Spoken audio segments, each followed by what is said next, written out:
Fala, vai, Corinthians! Corinthians. Você é corintiano? É. Você é santista? Olha aqui. Olha aqui, você é corintiano ou é santista? Ué, mas você tá com a roupa do Corinthians? Você tá com a roupa do Corinthians? Não. Esse aí é do Corinthians. Você vai usar ele? Mas você gosta de qual? Do Corinthians ou do Santos? Ixi, aí o pai briga. Aí o pai vai brigar. Hã? Você gosta do quê? Do Santos? E o Corinthians? Não? E como você falou assim, vai Corinthians? Hã?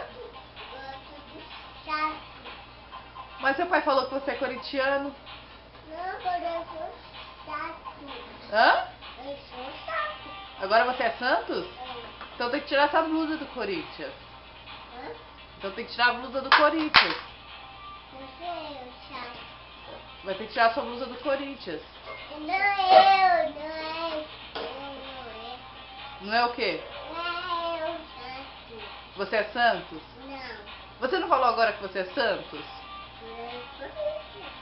Mas você gosta mais de qual? Do Corinthians ou do Santos? Do Corinthians. Mas você falou que gostava mais do Santos? Não, mas eu gosto do Corinthians. Você gosta agora do Corinthians? Corinthians é campeão? É. Então fala, Corinthians.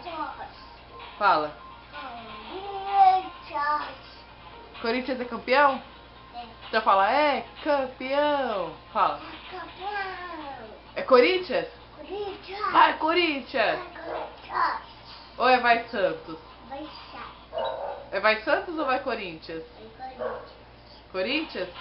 Então você não é mais Santos. Não? Você não é mais Santos, não? Não. Agora você é Corinthians. Tá. Então agora você é Corinthians. Corinthians. Então dá um beijo então no seu símbolo do Corinthians. Na sua blusa do Corinthians. Dá um beijo então na sua blusa do Corinthians. Fala, vai Corinthians! Vai Corinthians.